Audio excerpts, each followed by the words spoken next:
জুলাইবাড়ী বিধানসভা কেন্দ্রের সার্বিক উন্নয়নের লক্ষ্যে যখন মন্ত্রী শুক্লাচরণ নোয়াতিয়া নিরলস কাজ করে যাচ্ছেন, ঠিক তখনই কিছু অসাধু ঠিকাদারের জনবিরোধী কাজের ফলে প্রশ্নের মুখে পড়ছে সরকারি পরিষেবা।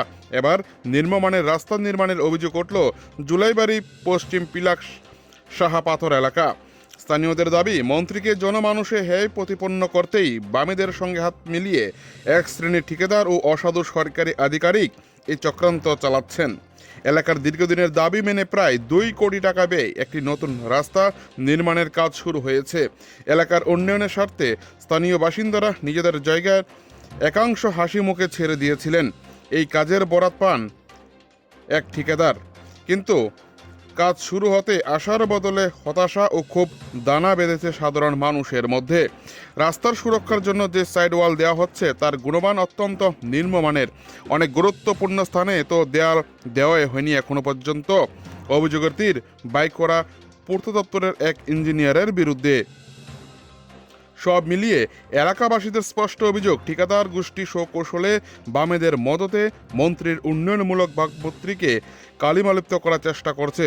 বাইকরা পূর্ত দপ্তরের একাংশ আধিকারিক ও ইঞ্জিনিয়ারদের বাঁকা পথে অর্থ উপার্জনের নেশা এখন সাধারণ মানুষের যাতায়াতের পথে অন্তরায় হয়ে দাঁড়িয়েছে। শান্তিবাজার থেকে নিজস্ব প্রতিনিধির রিপোর্ট, টিভি 100 বাংলা।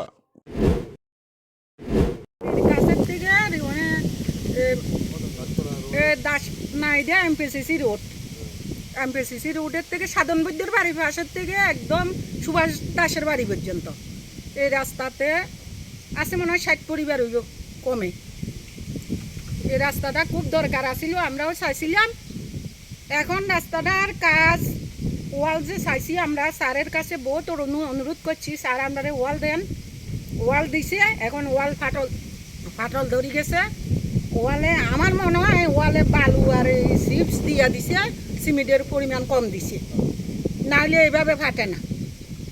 কারণ আমি তো আর এই দুধ ছাড়া আর বুঝি না। এখন আপনারা কি চাইতে আছেন? এখন আমরা চাইতেছি রাস্তাটা বাকি কাজটা যাতে সুন্দর করে আর এই যে ওয়াল ফাটল ধরছে এটা কি করেন। এখন আমি সবার কাছে অনুরোধ যাদের ঠিক করিয়া দেয়। এই জায়গাটার নাম কি? এটা পশ্চিম পিলাক দত্তপাড়া।